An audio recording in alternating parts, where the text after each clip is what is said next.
Graça e paz, meu amado. Aula de Teologia Pastoral, páginas 54 e 55 do livro Liderança Cristã. Nós vamos estar considerando nessa aula a questão dos dons ministeriais. A Bíblia nos fala de 3 tipos de dons: os dons ministeriais, os dons espirituais e os dons de serviço.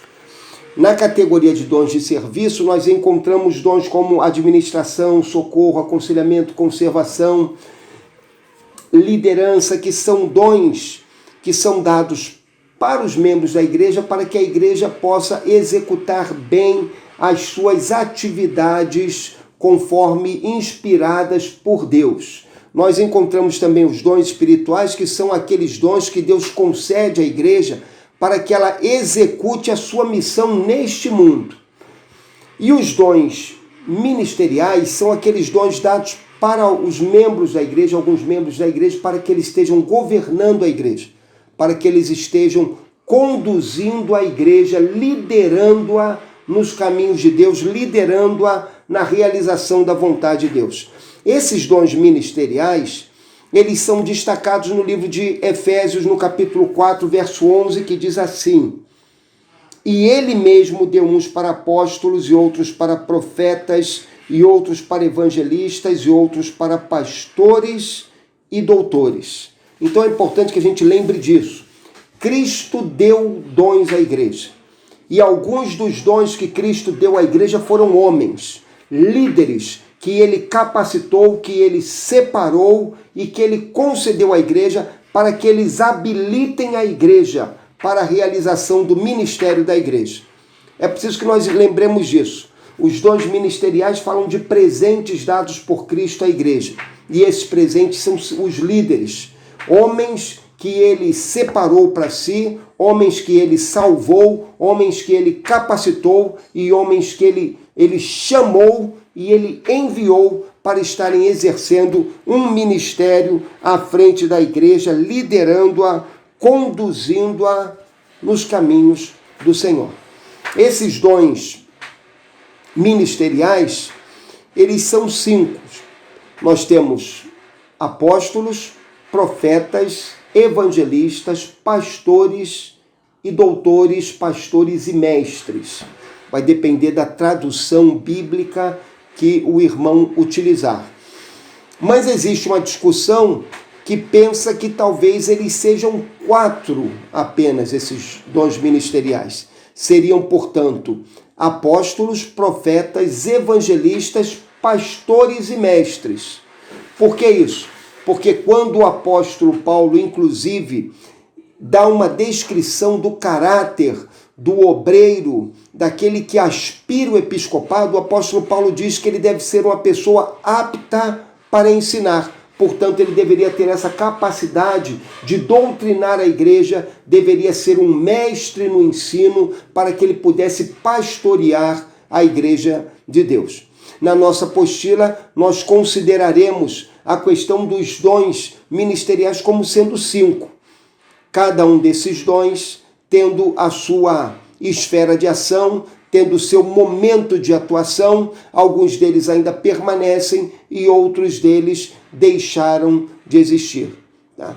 O primeiro desses dons que nós consideramos é o dom de apóstolo. A palavra apóstolos, ela vem do grego e ela significa enviado ou mensageiro. Quem era o apóstolo?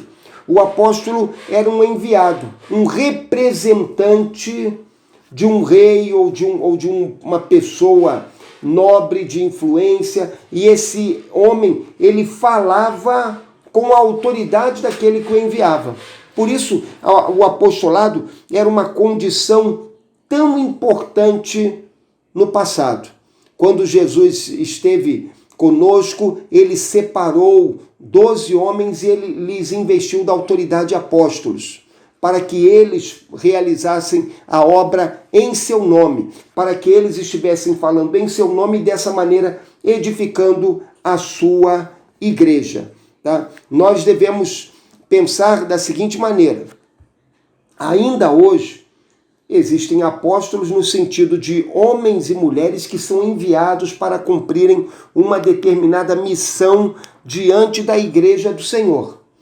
Mas apóstolos no sentido bíblico, neotestamentário, como enviados do Senhor Jesus, essa condição ela já deixou de existir. Basta para isso que nós observemos quais eram os requisitos, as características que deveriam ser encontradas na vida de um apóstolo. Um apóstolo deveria ser uma pessoa que visse a Cristo ressurreto. Repare que o apóstolo Paulo, ele vai dizer que ele é um apóstolo que foi chamado por Deus fora de tempo. Mas quando ele fala isso junto com uma outra afirmação. Ele fala que ele viu o Senhor. Ele não teve uma visão de Cristo. Não, Jesus se manifestou a ele. O que ele teve foi uma manifestação do Cristo assunto aos céus, que se revelou a ele e que o comissionou para o apostolado. O apóstolo Paulo não teve uma visão, não teve um sonho sobre Jesus, não. Ele teve uma revelação, uma manifestação do próprio Senhor a ele. Por isso que lá em 1 Coríntios 9:1 ele vai dizer o seguinte: não vi ao Senhor Jesus, porque ele tinha essa consciência de que ele fora chamado pelo próprio Senhor para o ministério do apostolado. O apóstolo também era uma pessoa que era chamada, comissionada pelo próprio Senhor. O apóstolo não é alguém que foi chamado pela igreja. É alguém que foi comissionado pelo próprio Cristo. O Novo Testamento vai falar de alguns outros apóstolos, mas esses eram apóstolos porque eles eram enviados pela igreja. Como nós dissemos, todo aquele que é enviado pela igreja ainda hoje pode ser denominado de apóstolo. É enviado para a igreja, para uma tarefa específica, para abrir um novo campo de trabalho. Agora, os apóstolos, conforme mencionados em Efésios 4:11, foram aqueles que viram ao Senhor e foram comissionados pelo Senhor. Os apóstolos são aquelas pessoas que receberam uma revelação sobrenatural da verdade, da parte do próprio Cristo. O próprio Cristo revelou a eles a verdade, e revelou essa verdade de modo tão claro que eles se tornaram homens que tinham a habilidade do Senhor, a capacidade dada pelo Senhor para edificar os fundamentos da igreja, edificar os alicerces da igreja. Por isso que, como diz o nosso livro, eles eram homens usados para lançarem o alicerce da igreja, tá? Lançarem o fundamento da igreja. Olha o que fala Efésios 2:20, fala assim: edificados sobre o fundamento dos apóstolos e dos profetas, sendo o próprio Cristo Jesus a principal pedra angular. Ainda, Atos 2 vai revelar essa mesma verdade, mostrando-nos que eles estão numa condição diferenciada para conosco. Perseveravam na doutrina dos apóstolos, no ensino dos apóstolos. Tá? Então nós devemos lembrar disso. O apóstolo é um homem que, tendo recebido essa revelação sobrenatural da verdade, ele é um homem que tem autoridade para falar de modo infalível para a edificação da igreja. Por isso que o apóstolo Paulo vai dizer, lá em Efésios 2:20, que a igreja é edificada sobre o alicerce que é lançado pelos apóstolos. Quando os apóstolos falavam em nome de Deus, cheios com o Espírito de Deus, eles tinham uma palavra que lhes era dada para abençoar a igreja em todas as gerações e em todos os lugares. Por isso que a mesma mensagem que edificou a igreja de Éfeso, a mesma mensagem que edificou a igreja de Jerusalém, é a mensagem que edifica hoje as nossas igrejas. Porque a palavra deles era uma palavra que deveria perdurar por todas as gerações, porque era uma palavra inspirada pelo Espírito Santo de Deus. Os apóstolos, eles eram pessoas que receberam da parte de Deus o poder para realizar milagres. Então, a partir deles, Deus edificava o seu reino naquele momento. E uma das maneiras de ser vista a ação de Deus era exatamente com esses milagres que eles receberam da parte de Deus, autoridade e poder para realizar. Diz a Bíblia, lá em Atos, capítulo de número 5, 14 e 15, o seguinte: de sorte que transportavam os enfermos para as ruas e os punham em leitos e em esteiras, para que ao menos a sombra de Pedro, quando este passasse, cobrisse alguns deles. Porque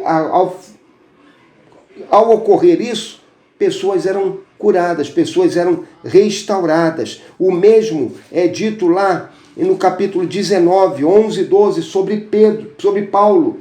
E é dito o seguinte: e Deus, pelas mãos de Paulo, fez milagres extraordinários, de sorte que até lenços e aventais eram levados do seu corpo aos enfermos, e as enfermidades os deixavam, e os espíritos malignos saíam.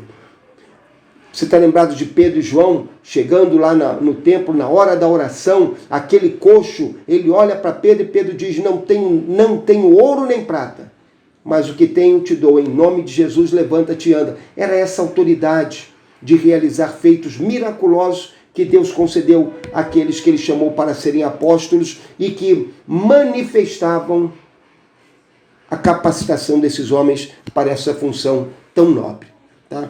Deixar apenas uma coisa a mais: o apostolado, como nós temos pensado aqui, é uma função que ficou restrita ao passado, e eles foram usados por Deus para a fundação da igreja. Hoje, aos nossos corações, por isso que eles ainda nos abençoam. Após a morte deles, não houve substituição. Não há a tal da sucessão apostólica. Não. Quando Tiago morreu, não houve nenhuma eleição para um novo apóstolo, porque não é a igreja quem escolhe os apóstolos, é o Senhor quem os comissiona.